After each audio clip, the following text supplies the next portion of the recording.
Okay so guys fine. तो हम लोग आज कोशिश करेंगे कि स्फीयर्स ख़त्म कर देते हैं, ठीक है।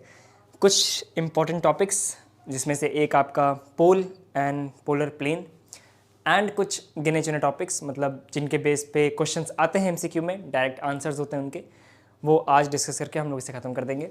अच्छा, दो बातें before I start this lecture. पहली बात तो नोट्स जो आपके पीडीएफ फॉर्म में आपको मिलने हैं वो आपको प्रोवाइड हो जाएंगे, उसकी टेंशन मत लीजिए। सेकेंडली, मैं यहाँ पे नोट्स के थ्रू नहीं पढ़ाता हूँ, ठीक है। ये नहीं कि मैं यहाँ पे कोई पीडीएफ खोलूँगा, उसमें लाइन रीड करूँगा और फिर उसको मैं सॉल्व करूँगा, ऐसा नहीं होता है। मैं आपको कॉन्सेप्ट सिखाता हूँ कि चीज़ें हुए हैं क्या, ठीक है। मैं फॉर्मूला यहाँ पे लिखता हूँ, आपको टाइम देता हूँ, आप वीडियो को पॉज करके फॉर्मूला नोट करिए, ठीक है। आप क्वेश्चंस लगाइए जो मैंने आपको कॉन्सेप्ट सिखाया है, जो मैंने, जैसे मान लीजिए आपको मैंने कल टेंजेंट प्लेन सिखाई थी, ठीक है। अब मैंने आपको टेंजेंट प्लेन सिखा दी भाई।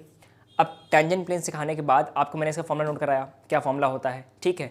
डेरिवेशन नहीं करवाई बिकॉज डेरिवेशन उतनी ज़रूरी है नहीं, उतना टाइम हम लोग वेस्ट करेंगे नहीं। फॉर्मूला क्या होता है, कैसे अप्लाई करते हैं, उनमें हर टर्म का क्या मीनिंग है वो पता होना चाहिए, दैट्स इट, ठीक है। और अप्रोच कैसे क्वेश्चन को करते हैं वो पता होना चाहिए, ठीक है। आपने टेंजेंट प्लेन पढ़ा, आपने उसके फॉर्मूला नोट कर लिया वीडियो पॉज करके अपनी कॉपी में, नोट्स आपको मिलेंगे, टेंशन मत लीजिए, लेकिन अपने बनाए हुए notes are the best notes, ठीक है।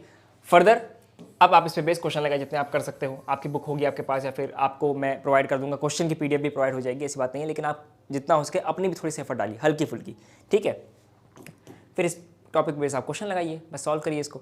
बाकी फर्दर आपको फिर दिक्कत हो तो आप डेफिनेटली चैट पर रिस्पॉन्स कर सकते हैं, मैसेज डाल सकते हैं, ठीक है। ओके, विदाउट फर्दर अडू अब हम लोग इसको शुरू करते हैं आज का लेक्चर। फर्स्ट ऑफ ऑल जो टॉपिक हम लोग लेने वाले हैं दैट इज पोल है और पोलर प्लेन है। तो पोल और पोलर प्लेन क्या होती है, ठीक है। देखिए, देखो, मान लो ये मेरे पास सर्कल है, ठीक है। अब ये सर्कल है, मान लेते हैं कि मेरे पास एक पॉइंट है ए, ये पॉइंट ए है मेरे पास, ठीक है। ये एक पॉइंट ए है, ये मेरे पास स्फीयर एस है, ये मेरे पास स्फीयर एस है, मेरे पास पॉइंट ए है। अब मैंने क्या किया, मैंने ए से पास होती हुई कुछ लाइंस ड्रॉ की, ठीक है। मैंने ए से पास होती हुई जो स्फीयर को कट करें, जो स्फीयर को कट करें, ऐसी मैंने कुछ लाइंस ड्रॉ की, ठीक है। मैंने कुछ लाइंस ड्रॉ की, ठीक। अब इनमें से मैं कोई एक लाइन चूज कर लेता हूं, कोई एक लाइन, जैसे मैंने ये वाली लाइन चूज कर दी, ठीक है। अब ये लाइन चूज की मैंने। अब देखो, मान लो ये स्फीयर को दो पॉइंट्स पे कट कर रही है, मान लेते हैं कि ये स्फीयर को दो पॉइंट्स पे कट कर रही है, एक है पॉइंट पी और एक है पॉइंट क्यू, ठीक, समझ में आ गया, ठीक है। यहाँ पे इसको P1 बोल देते हैं, इसको P2 बोल देते हैं, इसको P3 बोल देते हैं, जहाँ जहाँ ये लाइन्स इसको कट कर रही हैं, ठीक है। अब देखो, अब मैं एक जनरल पॉइंट लेता हूँ, जनरल पॉइंट मान लो मैंने ये पॉइंट ले लिया R,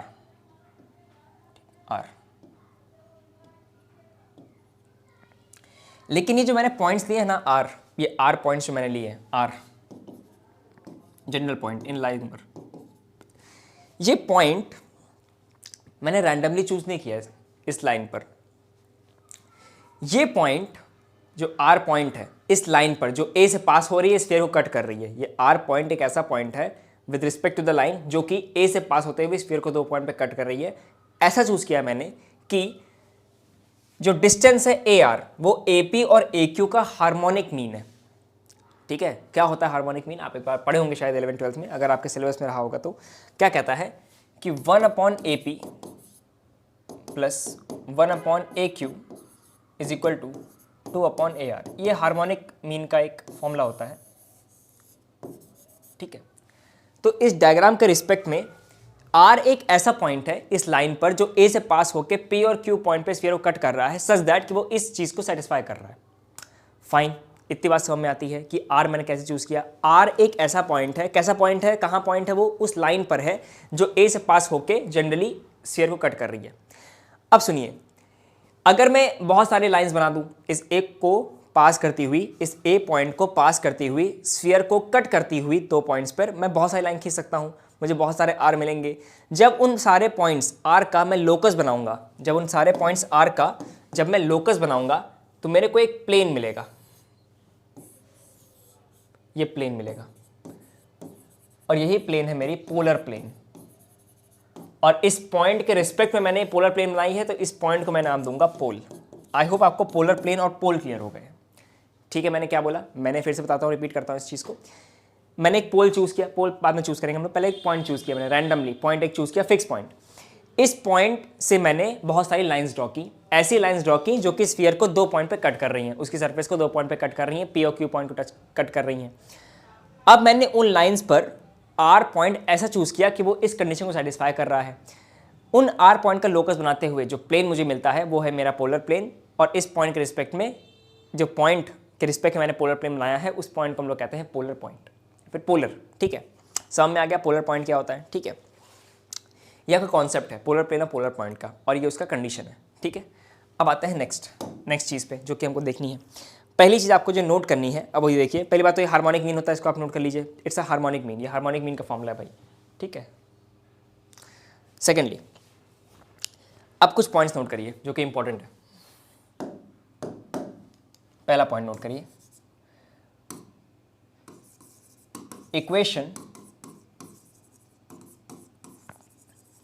equation of polar plane with respect to a point pole, जिसको हम लोग पोल नाम देंगे,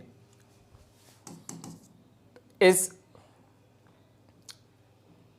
सेम, या फिर ऐसा मत लिखिए, equation of polar plane with respect to a point pole is derived by the same process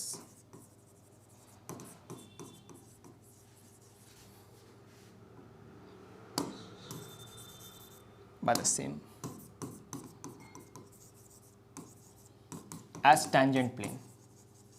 मतलब क्या हुआ, तात्पर्य क्या हुआ मेरा, तात्पर्य मेरा कहने का ये है कि मान लेते हैं कि ये मेरे पास एक स्फीयर था।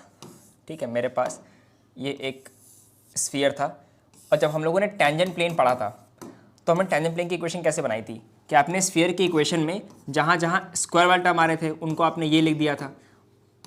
ठीक है, और जहाँ जहाँ आपके 2x वाले टर्म, या फिर जहाँ जहाँ आपके ये टर्म आ रहे थे x वाले, उनको आपने x + x1/2 से रिप्लेस किया था। यही चीज़ पोलर प्लेन की इक्वेशन निकालने के लिए आप यूज़ करेंगे। ठीक है, जहाँ पे x1 क्या था आपका, ये x1 y1 आपके वो पॉइंट थे सरफेस पे जिसके अबाउट आप टेंजेंट प्लेन निकालते थे। यहाँ पे आप किसके रिस्पेक्ट में निकाल रहे हो, पोलर पॉइंट के रिस्पेक्ट में निकाल रहे हो। मैं फिर से कहता हूँ, हमने जब टेंजेंट प्लेन पढ़ी थी तो हमने क्या किया था, किसी स्फीयर की इक्वेशन दी हुई थी, हमको स्फीयर की इक्वेशन दी हुई थी, हमको उस सरफेस पे उस स्फीयर के सरफेस पे एक पॉइंट दिया हुआ था जिसके अबाउट हमने टेंजेंट प्लेन की इक्वेशन लिखी थी। तरीका क्या था, x1 y1 z1 क्या है, सरफेस पे जो पॉइंट गिवन है वो है, और हमने क्या किया था, स्फीयर की इक्वेशन में जहाँ जहाँ x2 y2 z2 था वहाँ पर हमने ये कर दिया था, x1 y1 z1 कर दिया था, और जहाँ जहाँ x y z आ रहा था वहाँ पे हमने ये कर दिया था, और हमको टेंजेंट प्लेन की इक्वेशन मिल गई थी। सेम कॉन्सेप्ट यूज़ करेंगे पोलर प्लेन की इक्वेशन निकालने के लिए, सेम कॉन्सेप्ट होता है भाई। ठीक है, अब यहाँ पे इस केस में x1 y1 z1 क्या होता था, सरफेस पे पॉइंट होता था, वहाँ पे क्या हो जाएगा, पोल की पॉइंट्स हो जाएंगे वो। ठीक है, और वहाँ भी स्फीयर की इक्वेशन थी, यहाँ भी स्फीयर की इक्वेशन थी, सेम तरीका होता था। ठीक है, ये बात नोट करिए। सेकंड चीज़ जो आपको नोट करनी है वो क्या है, सेकंड चीज़ क्या नोट करनी है, सेकंड चीज़ नोट करिए,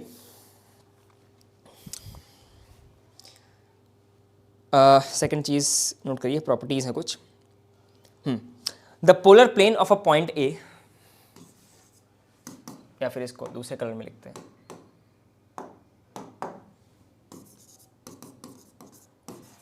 the polar plane of a point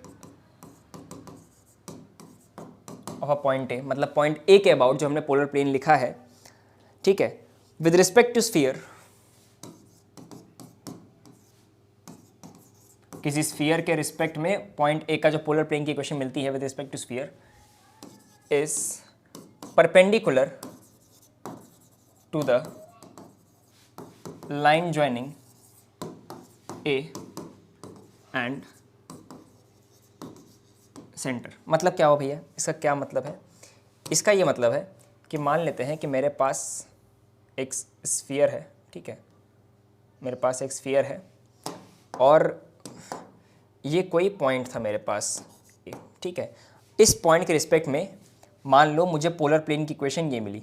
ठीक है, मान लो ये मेरा पोलर प्लेन है।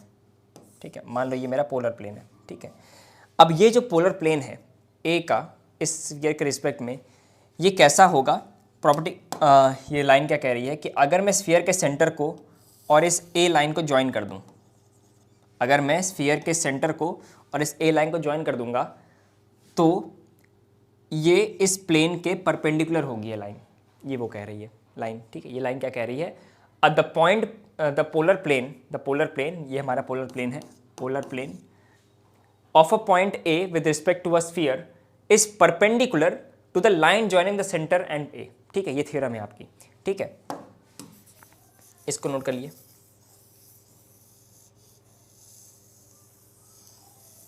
ठीक है, सेकंड चीज नोट करिए आप, if line joining A and O meet the plane at Q then O A O Q is r square, ठीक है।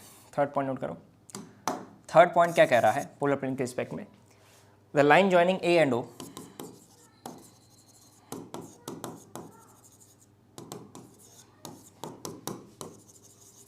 The line joining A and O क्या है हमारा, वो हमारा सेंटर ऑफ स्फीयर है, ठीक है, वो हमारा सेंटर है। The line joining A and O meet polar plane at Q, meet polar plane at Q, then क्या भाई, then O A O Q is equal to are square, O A into O Q is equal to are square. ये note करो भाई, note करो, हम समझाते हैं आपको इसका मतलब क्या हुआ, ठीक है। क्या तात्पर्य है इस बात का, तात्पर्य समझिए भाई। तात्पर्य ये है कि यदि मेरे पास ये स्फीयर है, ठीक है, यदि मेरे पास ये स्फीयर है और ये मेरे पास पॉइंट ए है, ठीक है। मैंने कहा कि मेरे पास एक प्लेन है, मान लो, ठीक है, ये मेरा पोलर प्लेन है, ठीक है, ये मेरा पोलर प्लेन है। कैसा पोलर प्लेन है, ए के रिस्पेक्ट में और इस स्फीयर के रिस्पेक्ट में ये मेरा पोलर प्लेन है, ठीक है। और ओ मेरा सेंटर है स्फीयर का, मैंने ए ओ को ज्वाइन किया, ठीक है। पहला थ्योरम ये कहता है कि ये जो ए ओ है वो पहली बात तो स्फीयर के इस प्लेन के परपेंडिकुलर ये लाइन होगी, सेंटर को और ए को ज्वाइन करने वाली। सेकेंड चीज़ ये कह रहा है कि यदि ये स्फीयर को ये लाइन जो है ये प्लेन को क्यू पे कट कर रही है, अगर ये लाइन प्लेन को क्यू पे कट कर रही है तो क्या लिखा है मैंने ये लिखा है कि O A O Q is equal to are square, मतलब ओ ए ये डिस्टेंस इंटू ओ क्यू, इन दोनों का जो प्रोडक्ट होगा वो आर स्क्वायर के इक्वल होगा, इनका प्रोडक्ट, ठीक है, ठीक। ये बात लिखी मैंने यहाँ पे, इसको नोट कर लीजिए आप, ठीक है, इसको नोट करिए। सेकंड चीज़ देखते हैं इसमें क्या है। सेकंड चीज़ देखो भाई,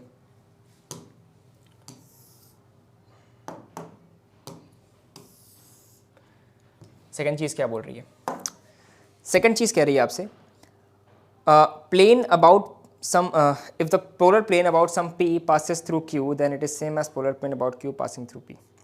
If polar plane about point p about some point p passes through q then it's same, ठीक है।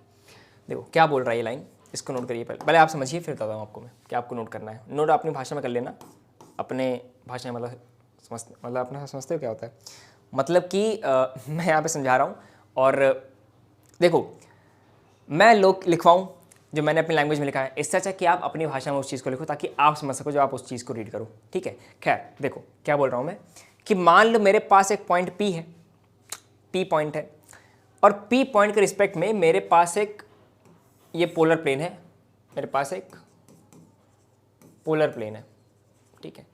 और ये polar plane point Q contain कर रहा है, ये polar plane point Q contain कर रहा है। तो अगर मैं Q का पोलर प्लेन बनाऊं, क्या बनाऊं, अगर मैं Q का पोलर प्लेन बनाऊंगा तो वो P को कंटेन करेगा, ये मतलब हुआ इसका, ठीक है, ये मतलब हुआ। अब मैं जो बोल रहा हूं उसको आप लिखिए, मैं बोल रहा हूं बिकॉज मैं लिखूंगा नहीं यहाँ पे इतना, ठीक है, थोड़ी मेहनत आप करो। क्या लिख रहा है, if the polar plane about some point P, if the polar plane about some point P, मतलब P के रिस्पेक्ट में अगर मैंने कोई पोलर प्लेन बनाई है, passes through Q, वो अगर Q से पास कर रही है, मतलब पी पॉइंट के रिस्पेक्ट में, इस स्फीयर के रिलेटेड पी पॉइंट के रिस्पेक्ट में अगर मैंने कोई ऐसी पोलर प्लेन ड्रॉ की जो क्यू से पास कर रही है, तो then it is same as polar plane P, as polar plane about Q through passing through P. ठीक है, मतलब अगर मैं क्यू पॉइंट का पोलर प्लेन बनाऊंगा तो वो पी से पास करेगा। ठीक है, और इन दोनों पॉइंट्स को हम लोग कहते हैं कॉन्जुगेट पॉइंट्स, और इनको हम लोग क्या बोलते हैं, बहुत बेकार राइटिंग में लिख रहा हूं मैं, इनको हम लोग कहते हैं कॉन्जुगेट पॉइंट्स।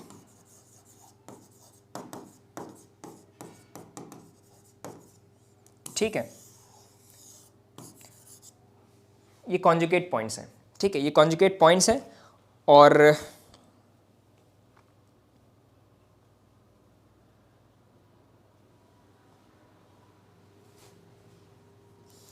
इन दोनों प्लेन्स को हम लोग कहते हैं कॉन्जुगेट प्लेन्स। तो ये कॉन्जुगेट प्लेन्स और कॉन्जुगेट पोल्स की डेफिनेशन है। क्या बोलता हूँ मैं, फिर समझाता हूँ आपको। मैंने पॉइंट पी चूज़ किया, ठीक है, एक्सटीरियर कोई पॉइंट पी चूज़ किया, और उस पी के रिस्पेक्ट में मैंने एक पोलर प्लेन बनाई। मैंने उस पी के रिस्पेक्ट में एक पोलर प्लेन बनाई। अब उस एक सेकेंड, हाँ, मैंने पी के रिस्पेक्ट में एक पोलर प्लेन बनाई, और वो polar plane Q point contain कर रही है। तो क्यू के रिस्पेक्ट में, क्यू क्या पॉइंट है जो उस पोलर प्लेन पे लाई कर रहा था, जो पी के रिस्पेक्ट बनी थी मैंने। तो जो क्यू है, इस क्यू का जो पोलर प्लेन होगा वो पी कंटेन करेगा। ठीक है, और इन दोनों पॉइंट्स को हम लोग कहेंगे कॉन्जुगेट पॉइंट्स, और इन दोनों प्लेन्स को हम लोग कहते हैं पोलर कॉन्जुगेट पोलर प्लेन्स। ठीक है, फिर कॉन्जुगेट प्लेन्स कहते हैं इनको। तो ये बातें थी भाई इनके ऊपर। ठीक है, बाकी इसमें और कुछ रह गया क्या?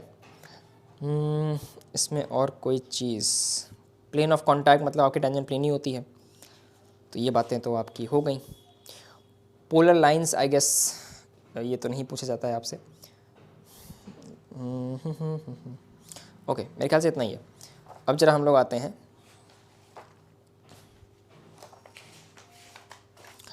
नेक्स्ट टॉपिक पे। कुछ बातें नोट करिए एक्स्ट्रा। ठीक है, नोट करिए इनको।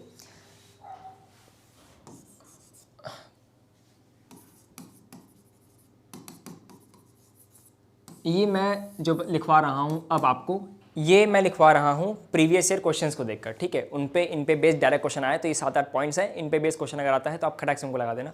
ठीक है, बातें क्या है? पहली चीज़, if S passes through origin then D बराबर 0। मतलब कि इफ़ अ स्फीयर,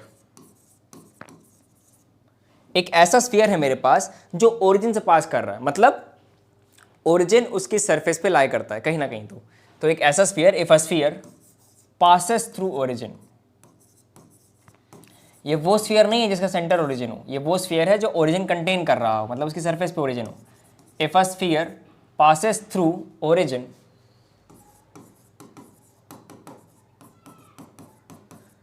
तो जो एस की इक्वेशन होती है ना, उसमें डी की वैल्यू 0 होती है, उसमें कांस्टेंट टर्म नहीं आता है। ये पहली चीज़ आप नोट करिए। क्या लिखवा रहा हूँ मैं? If a sphere passes through origin then S की इक्वेशन में डी बराबर 0 होता है। जैसे मान लेते हैं कि मेरे पास स्फीयर की इक्वेशन दी हुई है x square plus y square plus z square minus 4x minus 6y plus 2z बराबर 0। तो ये ऐसा स्फीयर होगा जो ओरिजिन से पास कर रहा होगा। ठीक है, अब मान लो आपको क्वेश्चन में आ गया एमसीक्यू में, दैट स्फीयर की इक्वेशन दी हुई है, बताइए कि इनमें से कौन सा, या फिर मान लो क्वेश्चन में आया कि 4 स्फीयर की इक्वेशन दी है, बताओ भाई कौन सी स्फीयर होगी जो ओरिजिन को कंटेन करेगी। तो जिस स्फीयर की इक्वेशन में आपका कांस्टेंट टर्म नहीं आता है वो ओरिजिन को कंटेन करती है। ठीक है, तो ये पहली चीज़ थी भाई। ठीक है, ये पहली बात नोट कर लीजिए।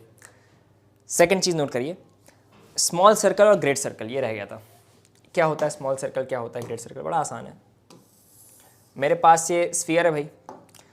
अब हमें पता है कि यदि मैं प्लेन्स कट करता हूँ, ठीक है, तो जो प्लेन और स्फीयर की इक्वेशन अगर मैं साथ में लिखूँ, मतलब अगर मैं स्फीयर को और प्लेन की इक्वेशन लिखता हूँ, तो प्लेन जब स्फीयर को कट करता है तो वो एक सर्कल ट्रेस करता है। क्या करता है वो सर्कल ट्रेस करता है। एक सर्कल ये है और एक सर्कल ये है।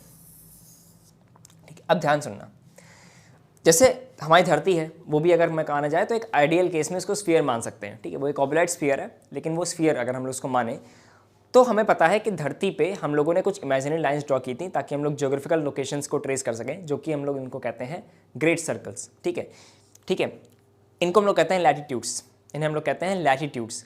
हमारे पास इक्वेटर है, Tropic of Cancer, Capricorn, Arctic Circle, Antarctic Circle, North Pole, South Pole, और ये सब ठीक है, हमारे पास अलग अलग सर्कल्स होते हैं। अगर देखा जाए यहाँ पे भी एक स्फीयर को जब प्लेन्स कट कर रहे होते हैं तो वो सर्कल ट्रेस करते हैं। अब सुनिए, तो यानी कि हमारे पास क्या होगा, अगर कोई प्लेन ऐसा होगा जो स्फीयर को एकदम बीचों बीच कट करे तो एक बहुत बड़ा सर्कल ट्रेस करेगा, वो होता है ग्रेट सर्कल। ठीक है, तो जब भी कोई प्लेन स्फीयर को ऐसे इंटरसेक्ट करता है कि सबसे बड़ा पॉसिबल सर्कल वो ट्रेस कर सके, तो हम लोग उस सर्कल को कहते हैं ग्रेट सर्कल। बेसिकली जब प्लेन सेंटर को पास करते हुए जाए, तो याद रखिएगा ये कॉन्सेप्ट है। कॉन्सेप्ट क्या है कि ग्रेट सर्कल, जो आपका ग्रेट सर्कल होता है ना, ग्रेट सर्कल में plane contains centre of sphere.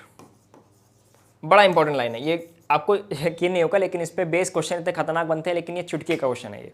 समझो कैसे, मान लो आपको स्फीयर की इक्वेशन दी हुई है और आपसे क्वेश्चन पूछे कि बताओ आपके पास 4 प्लेन्स की इक्वेशन है, इनमें से कौन सा प्लेन होगा जो ग्रेट सर्कल फॉर्म करेगा। क्वेश्चन बन सकता है एमसीक्यू में कि स्फीयर की इक्वेशन दी हुई क्वेश्चन में, अब आपको 4 ऑप्शन में 4 प्लेन दे देगा और पूछेगा कि भैया इनमें से कौन सा प्लेन है जो ग्रेट सर्कल ट्रेस करे। या फिर ऐसे क्वेश्चन पूछ सकता है कि ऐसा कौन सा प्लेन होगा जो सबसे बड़ा सर्कल काटेगा, ठीक है, या फिर डायमीटर के अलॉन्ग जाएगा। ऐसे वर्ड्स घुमा घुमा के पूछ सकता है। करना कुछ नहीं है, आपको स्फीयर की इक्वेशन देखकर सेंटर के कोऑर्डिनेट्स निकालने हैं, जो हमने सीखा ही है पहले लेक्चर में, और फिर उस सेंटर के कोऑर्डिनेट्स को आप चारों प्लेन की इक्वेशन पुट करके एक बार खटाक खटाक देख लो। जो प्लेन की इक्वेशन उसको सेटिस्फाई करेगा, मतलब कि वो प्लेन ग्रेट सर्कल को कट करेगा। समझ में आ गया क्या बोला मैंने ये बोला है कि जो प्लेन ग्रेट सर्कल ट्रेस करता है वो प्लेन सेंटर को कंटेन करता है। तो ये लॉजिक यूज करके आप इस क्वेश्चन को सॉल्व कर सकते हो, ठीक है, एमसीक्यू में। फाइन। अच्छा, नेक्स्ट देखो भाई, सिमिलरली अगर इसको आप ऐसे समझ सकते हो कि अगर स्फीयर का सेंटर और ग्रेट सर्कल का, या फिर जो सर्कल ट्रेस हो रहा है, अगर स्फीयर का सेंटर और सर्कल का सेंटर एक ही है, मतलब कि वो कौन सा सर्कल है, ग्रेट सर्कल है। ये भी आप लिख सकते हो। लिखिए इस बात को कि अगर स्फीयर का सेंटर और ग्रेट सर्कल का सेंटर सेम है, यानी कि अगेन क्या सर्कल है, ग्रेट सर्कल है। ठीक है, फाइन। सर्कल का सेंटर स्फीयर का सेंटर अगर सेम है तो वो ग्रेट सर्कल है। इतनी बार रिपीट कर दिया मैंने, आई होप अब तो क्लियर हो ही जाना चाहिए आपके पास। ठीक है, ठीक है,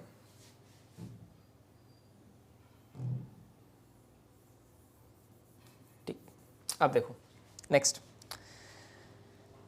है आपका कंडीशन ऑफ टेंजेंसी। ये इंपॉर्टेंट है, हालांकि मैं आपको टेंजेंट प्लेन पढ़ा चुका हूं, तो लेकिन ये उसका शॉर्टकट है, कह सकते हो एक तरह से।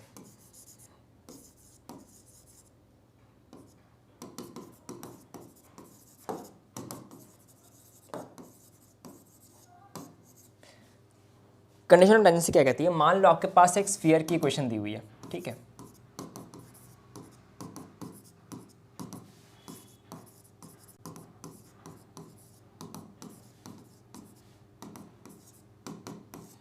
ठीक, और एक प्लेन की इक्वेशन दी हुई है।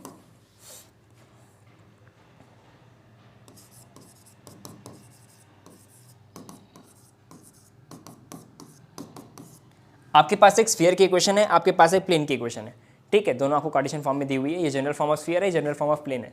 अगर आपको स्फीयर और प्लेन की इक्वेशन दी हो और आपसे पूछे कि क्या ये प्लेन टेंजेंट प्लेन है कि नहीं, अगर आपसे पूछे कि क्या ये प्लेन टेंजेंट प्लेन है कि नहीं, तो कंडीशन ऑफ टेंजेंसी जो होती है वो क्या होती है, वो कंडीशन लिख लीजिए आप। वो कंडीशन क्या है, वो कंडीशन ये है, इस पे डायरेक्ट बेस क्वेश्चन आ चुका है कई बार। इनटू, इसको नोट करिए,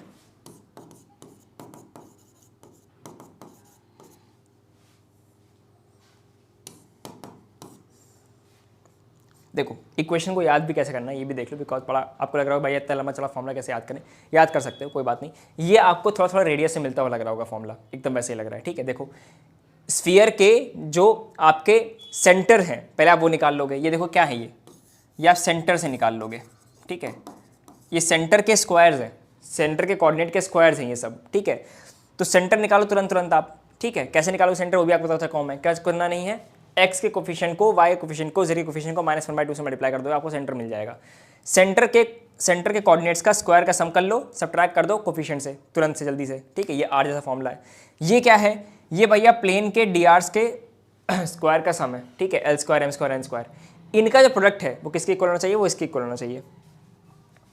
L into u plus v into m plus n into डब्ल्यू, ठीक है। ऐसे याद करना है इस चीज़ को, एल इंटू वी ये करके, l u m v n डब्ल्यू प्लस पी इक्वल टू 0। तो ये आपकी कंडीशन हो गई, ठीक, ठीक है। ये फॉर्मूला नोट कर लो, बड़ा बढ़िया फॉर्मूला ये, ठीक है। कंडीशन ऑफ टेंजेंसी है आपकी, ठीक। तो आप खटाक से अगर आपको स्फीयर की इक्वेशन और प्लेन की इक्वेशन दी रहती है तो आप तुरंत तुरंत इस फॉर्मूले में रख के उस चीज़ को चेक कर सकते हो कि भैया टेंजेंट है कि नहीं है, ठीक है, जल्दी करने के लिए इस चीज़ को। नेक्स्ट है आपका if tangent plane to sphere. हाँ, ये क्वेश्चन एमसीक्यू में आ चुका है और ये आ सकता है, इसकी गारंटी नहीं दे सकता, लेकिन हाँ हाई प्रोबेबिलिटी है इसकी। क्वेश्चन क्या पूछता है आपसे एग्जाम में, इफ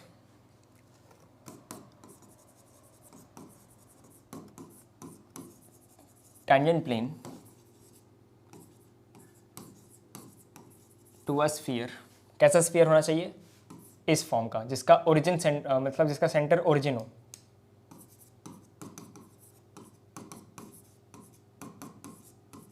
ठीक है।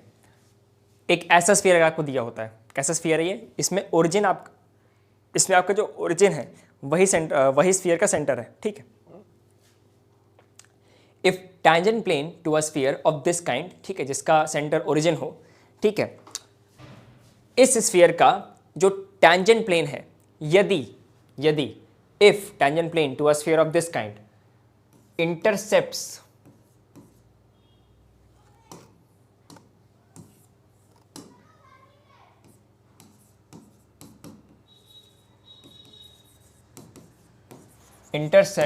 the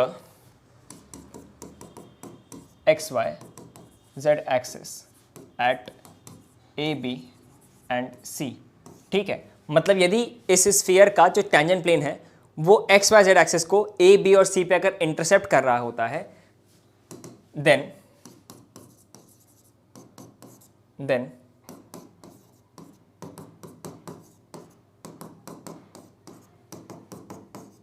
ये कंडीशन को सेटिस्फाई करता है वो, ठीक है। इस पर डायरेक्ट बेस क्वेश्चन आता है एमसीक्यू में, ये आपको ऑप्शन दिए रहते हैं, उनमें से एक ऑप्शन ये भी होता है, ठीक है। नेक्स्ट नोट करो भाई, अगला कंडीशन, ये आर क्या है, रेडियस ऑफ स्फीयर है, यहाँ से आता है। नेक्स्ट है आपका टू स्फीयर्स कट ऑर्थोगोनली। हमने कल पढ़ा था कि अगर दो स्फीयर एक दूसरे को ऑर्थोगोनली कट करते हैं तो उनका मतलब क्या होता है। पहली बात तो हमने पढ़ा था पहले तो कि स्फीयर जब कट करते हैं तो वो किस एंगल पे कट करेंगे, हमने वो सीखा था, वो एंगल निकालना हम लोग सीख गए थे, ठीक है। याद है आपको, आप पिछले लेक्चर देख लीजिएगा, रिवाइज करते रहिएगा भैया फॉर्मूले, ठीक है। इसमें फॉर्मूला बेस्ड पूरा खेल होता है, उसको रिवाइज कर लिया आपने।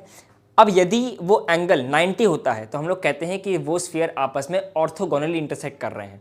तो यदि अगर दो स्फीयर आपके ऑर्थोगोनली इंटरसेक्ट करेंगे, उस केस में जो कॉमन सर्कल, समझ रहे हो क्या बोल रहा हूँ मैं, मेरे कहने का मतलब समझो। मेरे कहने का मतलब ये है कि मान लो मेरे पास दो स्फीयर है, ठीक है, दो स्फीयर है, ये मेरे पास दो स्फीयर है, ठीक है, S1 और S2 मेरे पास दो स्फीयर हैं, सच दैट कि ये आपस में एक दूसरे को ऑर्थोगोनली इंटरसेक्ट कर रहे हैं, ठीक है।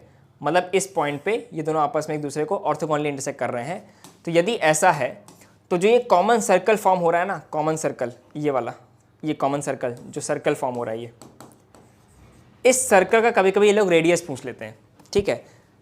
तो इस सर्कल का ये लोग रेडियस पूछ लेते हैं, तो मान लेते हैं अगर ये रेडियस इस सर्कल का कैपिटल R है और इस स्फीयर का रेडियस R1 और इस स्फीयर का रेडियस अगर R2 है, तो याद करिएगा R की जो वैल्यू होती है वो होती है, इसको नोट कर लीजिए, उन दोनों के रेडियस का प्रोडक्ट अपॉन रूट ऑफ। तो ये इक्वेशन भी इंपॉर्टेंट है, याद कर लीजिए, डायरेक्ट क्वेश्चन आता है इसके ऊपर कि if two spheres are cutting orthogonally then what is the radius of the circle, the common circle, ठीक है, या फिर इंटरसेक्टिंग सर्कल, जो भी आपका पूछता है। इसी पे एक टॉपिक आता है जो आपको याद करना है, नेक्स्ट टॉपिक हमारा था कि देखो ये जो दो स्फीयर जो आपस में इंटरसेक्ट कर रहे हैं, ठीक है, इंटरसेक्ट कब करते हैं, टच कब करते हैं, कब नहीं टच करते हैं, इन कंडीशन में आपको बता चुका हूँ कैसे करना होता है। ये जो प्लेन है ना, ये प्लेन जो मुझे मिल रहा है, कॉमन प्लेन इनका, ये कॉमन प्लेन जो मुझको मिल रहा है, इस प्लेन को हम लोग कहते हैं रेडिकल प्लेन। इसे कहते हैं हम लोग रेडिकल प्लेन, इसे हम लोग रेडिकल प्लेन कहते हैं, ठीक है। ये जो दो स्फीयर इंटरसेक्ट करते हैं, दोनों स्फीयर के इंटरसेक्शन से जो एक प्लेन मिलता है हमको, उसको हम लोग कहते हैं रेडिकल प्लेन, ठीक है। फाइन, तो इसको लिख लीजिए नेक्स्ट पॉइंट पे, what is radical plane.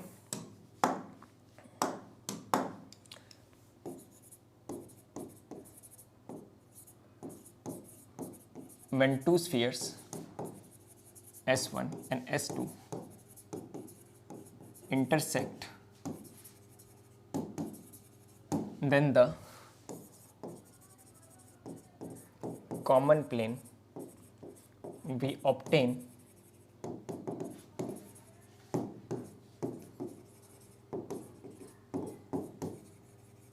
is the radical plane, ठीक है, वो रेडिकल प्लेन होता है।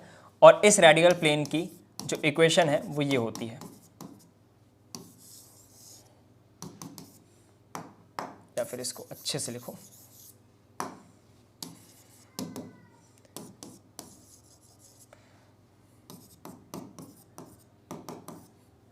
ऐसे इस प्लेन की इक्वेशन निकलती है। इसमें आपको बात क्या नोट करनी है, देखो आपको दो स्फीयर की इक्वेशन दी रहेगी, उन दोनों स्फीयर की इक्वेशन को सब्ट्रैक्ट कर दो, इक्वल टू 0 कर दो, आपको रेडिकल प्लेन की इक्वेशन मिल जाएगी। ये खट एक्सिस का डायरेक्ट फॉर्मूला होता है। बस याद क्या रखना है कि आपके एक्स स्क्वायर, वाई स्क्वायर और जेड स्क्वायर के जो कोफिशिएंट्स होंगे वो सेम हो, या फिर सिंपली भाषा में 1 होने चाहिए, ठीक है, कोफिशिएंट्स 1 होने चाहिए, ठीक है, इस बात का याद रखना, वरना सब्ट्रैक्ट ही नहीं होगा, प्लेन की क्वेश्चन नहीं मिलेगी आपको, ठीक है। तो यहाँ पे हम लोग जरा इस चीज़ को समाप्त करते हैं, ठीक है। अब हम लोग क्वेश्चन के थ्रू इन चीज़ों को और समझेंगे स्फीयर के बारे में। मेरे ख्याल से आपको टॉपिक रह नहीं गया ऐसे मोटा मोटा, तो छोटे मोटे टॉपिक्स हो सकते हैं, क्वेश्चन बेस आप समझ जाओगे, तो इसके ऊपर हम लोग क्वेश्चंस भी करेंगे, ठीक है। मैं एक क्वेश्चन लेके आया हूँ आज, इस क्वेश्चन करके इस स्फीयर टॉपिक को समाप्त करते हैं, ठीक है। तो क्वेश्चंस मैं आपको दिखाता हूँ जरा। एक क्वेश्चन था मेरे पास, इस क्वेश्चन को सॉल्व करिए, ठीक है, वीडियो पॉज करके आप लोग सॉल्व करोगे इसे। क्वेश्चन है, find the equation of sphere passing through the circle this and origin. Question है,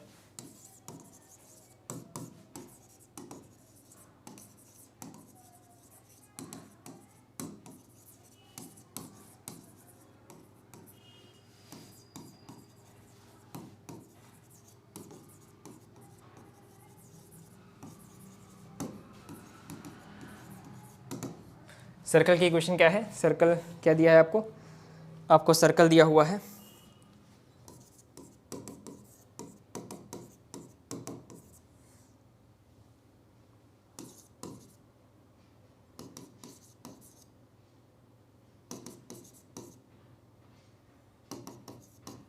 ये सर्कल है आपका, ठीक है। एक स्फीयर और प्लेन की इक्वेशन आपने दी हुई, मतलब ये सर्कल है आपका एंड ओरिजिन, ठीक है। तो ये क्वेश्चन है, ठीक। क्वेश्चन क्या कह रहा है आपसे, क्वेश्चन कह रहा है find the equation of a sphere passing through this circle, जो इस सर्कल से पास करे और ओरिजिन को कंटेन करे, ठीक है। तो स्फीयर की इक्वेशन क्या होगी, निकालिए भाई, ठीक है। आसान क्वेश्चन है, कोई बहुत तोप चीज़ नहीं है। इसमें दो कॉन्सेप्ट यूज होंगे और इक्वेशन सॉल्व हो जाएगा। पॉज करिए, सॉल्व करिए, मैं भी इसको सॉल्व करने जा रहा हूँ। ऑनेस्टली खुद सॉल्व करना है इसको, मैं आपको हिंट दे रहा हूँ सॉल्व कैसे करना है इसको। हिंट ये है, हमने पढ़ा था जब एक स्फीयर और एक प्लेन की इक्वेशन पढ़ी थी हमने, पढ़ने पढ़िए नोट्स के अपने, उसमें देखिए कि उस फैमिली ऑफ स्फीयर की इक्वेशन कैसे लिखते थे हम लोग, याद है।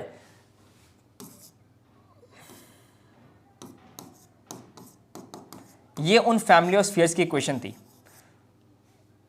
ये हमने पढ़ा था। पहला चीज़ जो हम लोग इस क्वेश्चन में यूज़ करने वाले हैं, और सेकंड चीज़ क्या यूज़ करने वाले हैं, अभी जो हमने पढ़ा कि अगर कोई स्फीयर ओरिजिन कंटेन करता है तो उसमें कांस्टेंट टर्म 0 होता है। तो इन दोनों आप कॉन्सेप्ट का यूज़ करिए और इस क्वेश्चन को सॉल्व करिए। अब मैं इसको सॉल्व करने जा रहा हूँ, ठीक है। देखो मैं इसको अब सॉल्व करूँगा, देखो कैसे करने हैं सोल्यूशन। पहली बात तो ये स्फीयर का सेंटर ओरिजिन है, हमको दिख रहा है। अब देखो देखो भाई, तो पहली बात तो जो स्फीयर, ऐसे जितने स्फीयर्स होंगे, ऐसे जितने भी स्फीयर्स होंगे जो इस सर्कल से पास करेंगे, इस सर्कल से पास करेंगे, उसकी इक्वेशन कैसे लिखेंगे हम लोग, उसकी इक्वेशन ये लिखेंगे s plus lambda P equal to 0। मतलब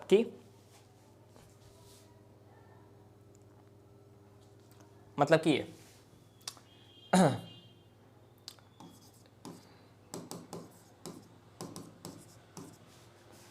प्लस लैम्डा इंटू प्लेन की इक्वेशन।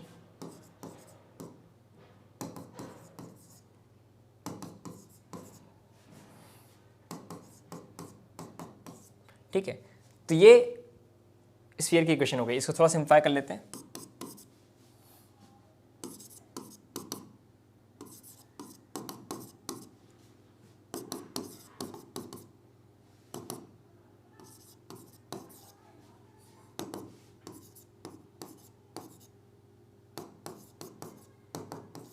ठीक है, तो ये उन स्फीयर्स की इक्वेशन हो गई भाई। अब जरा इसी इक्वेशन को हम लोग सॉल्व करेंगे। अब देखो ये क्या है, ये हमारे पास उन फैमिली ऑफ स्फीयर्स की इक्वेशन है जो इस सर्कल को कंटेन करती है। अब क्वेश्चन में क्या कह रहा है कि वो ओरिजिन कंटेन कर रहा है, ये स्फीयर जो है वो ओरिजिन भी कंटेन कर रहा है। अब क्योंकि ये स्फीयर ओरिजिन भी कंटेन करेगा तो क्या ओरिजिन इस स्फीयर की इक्वेशन को सेटिस्फाई नहीं करेगा? बिल्कुल करेगा। स्फीयर एक सरफेस है ना, तो अगर ओरिजिन कंटेन कर रहा है तो सरफेस पे लाई कर रहा है, मतलब कि स्फीयर की इक्वेशन को ओरिजिन सेटिस्फाई करेगा। जाहिर सी बात है, यानी कि आप इसमें अगर x y z zero put कर दो तो ये पूरा जीरो होना चाहिए। तो अगर हम लोग ओरिजिन को सेटिस्फाई कर रहा है ये स्फीयर, तो ओरिजिन पुट कर दो तो क्या बचेगा हमारे पास? हमारे पास बचेगा, क्या बचेगा? ये बचेगा कि lambda is equal to 5। Lambda की वैल्यू हमको 5 मिलेगी। ठीक है, गलत कर रहा हूँ क्या? अरे यार, यहाँ -9 भी है, स्फीयर की इक्वेशन गलत लिख दी मैंने। -9 होगा यहाँ पे, साथ में थोड़ा सा -9 लैम्डा -9 भी आएगा। तो यहाँ पे लैम्डा की वैल्यू 5 नहीं आएगी, सॉरी वही मैं सोचूं। यहाँ पे लैम्डा की वैल्यू आएगी 9/5, -9/5। ठीक है, ये लैम्डा की वैल्यू आ गई। क्या आ गई हमारी? लैम्डा की वैल्यू आ गई। अब लैम्डा की वैल्यू को आप वापस से इस इक्वेशन में पुट करोगे। ठीक है, हमने किया क्या? देखो भाई, हमको ये पता है कि फैमिली ऑफ स्फीयर्स जो कि सर्कल कंटेन करते हैं वो कैसे लिखते हैं, ऐसे लिखते हैं। हमने उसको लिखा। अब हमने देखा क्वेश्चन में दिया हुआ था कि ये स्फीयर ओरिजिन कंटेन करता है, हमने ओरिजिन को इसमें पुट किया और हमको लैम्डा की वैल्यू मिल गई। आपको ऐसे सारे क्वेश्चन में करना पड़ेगा, क्वेश्चन का ऐसे ही करना पड़ेगा। क्वेश्चन में जब भी आपको प्लेन और स्फीयर दे रहता है, कोई ना कोई ऐसी कंडीशन दी रहती है ताकि आप लैम्डा निकाल सको। ठीक है, हमने लैम्डा निकाल लिया। अब क्योंकि हमने लैम्डा निकाल लिया है, स्फीयर की इक्वेशन में इसको पुट करेंगे। तो पुट करने के बाद में सिंपली इसको आप पुट करिए, पॉज करके वीडियो को, और पुट करने के बाद हमको जो इक्वेशन मिलने वाली है वो ये मिलने वाली है। ठीक है, 5x² plus 5y² plus 5z² minus 18x minus 27y 36z is equal to 0। ये आपका आंसर होगा। ठीक है, यही आपका आंसर है। ठीक, फाइन। तो ये क्वेश्चन था। ठीक है,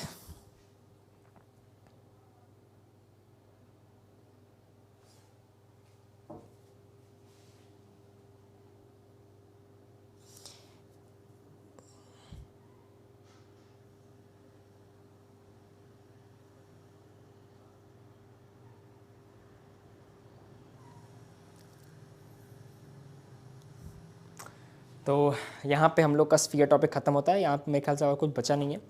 ठीक है, अब हम लोग नेक्स्ट टर्न पे मैं प्रयास करूँगा कि आपके लिए PDF अपलोड कर दूँ, आज नहीं तो कल में। ठीक है, कल परसों तक। और हम लोग नेक्स्ट टॉपिक जो शुरू करेंगे वो है कोन या सिलेंडर में से कोई एक चूज़ कर लेंगे। आई गेस कोन ही करेंगे। ठीक है, कोन कुछ नया टॉपिक रहेगा। तो स्फीयर आप रिवाइज करते रहिएगा।